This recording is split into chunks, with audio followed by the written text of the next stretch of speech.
ألوان، أبيض، أحمر، أزرق، أرجوان، الدنيا منظر، والريشة في إيد فنان. كام بالألوان، كلام بالألوان، بريشة فاتن عباس. صورة صورة صورة، كلنا كده عايزين صورة صورة صورة صورة، تحت الراية المنصورة. صورة صورة صورة، كلنا كده عايزين صورة صورة صورة صورة، كلنا كده عايزين صورة صورة للشعب الفرحان تحت الراية المنصورة. يا زمان صورنا صورنا يا زمان، هنقرب من بعض كمان، هنقرب من بعض كمان، واللي هيبعد من الميدان، اللي هيبعد من الميدان عمره ما هيبان في الصورة. أصدقائي الشباب، كل الفنانين اجتهدوا بريشتهم ليقدموا أفكارهم عن الثورة المصرية، والنهاردة معايا الفنانة الشابة سماح كمال في أحدث معارضها بعنوان ثورتي. في البداية أنا برحب بيكي يا سماح وبهنيكي على المعرض ده. أهلا بيكي أستاذة فاتن، نورتيني. يعني أنا سعيدة بالمعرض، ويعني عنوان المعرض اللي انت اخترتيه بعنوان ثورتي طبعا هو بيحتمل معاني كتيرة، فانت كنت تقصدي ايه بمعنى ثورتي في المعرض؟ بسم الله الرحمن الرحيم. الأول كنت حابة أعبر عن الثورة بمعناها، مش برؤية مباشرة.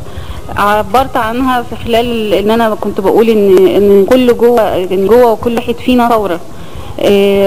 ما احس بالظلم بعمل ثوره، لما احس بالقهر بعمل ثوره، احساس الفقر ممكن يولد ثوره. فهو ده انا كنت حبيت اعبر عنه، ان كل حاله من دي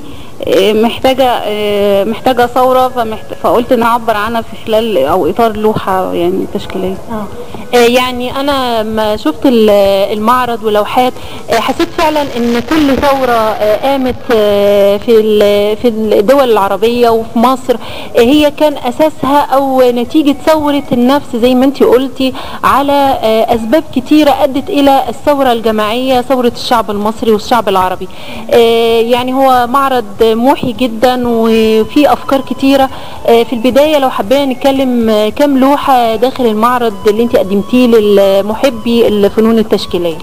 هما تقريبا 16 لوحه، بيتكلموا كلهم، كل لوحه منهم حاله او حلم او هدف معين لكل ثوره جوه الانسان، يعني عايز يحققها، عايز يخرج من واقع معين، عايز يخرج عن قيود معينه حواليه، فهي في الاطار ده يعني. سماح، يعني هم 16 لوحه زي ما انت قلتي، وهي يعني انا شايفه ان انت مش مستخدمه الوان كتير. ايه الماده الاساسيه في اللوحات انت استخدمتيه؟ يعني استخدمتي ايه الماده داخل اللوحات بتاعتك؟ هي معظم اللوحات بخامه الفحم، وفي لوحات برصاص، مدخله مع الفحم والرصاص لون باستل خفيف قوي، بيدي ايحاء لمجرد بس ان في امل. وانا كنت قصده اللون الفحم او اللي هو بيدي احساس الابيض والاسود، يعني اللي هو بساطه خامه وبساطه رؤيه، زي بساطه الحلم. يعني احنا جوانا كلنا حلم، فالحلم غالبا بيبقى رؤيته بسيطه جدا، فانا حبيت اعبر عنها بخامه بسيطه. وانتي طبعا بتقولي استخدمتي يعني الابيض وفكره الابيض والاسود. يعني انا اعتقد ان الاسود ده اللي هو يعني الظلم اللي عانى منه الشعب المصري، ولكن برضو لم يحرم من شعاع ضوء او شعاع الامل اللي هو بيمثل اللون الابيض، يعني على اساس ان ورا كل ظلمه في نور. فعلا دي حقيقة، كل لوحة فيها أمل، فيها بريقة أمل كده بتوحي بأن إن شاء الله بإذن الله مستقبل مصر هيبقى أحسن بإذن الله، مستقبل شبابنا هيبقى أحسن.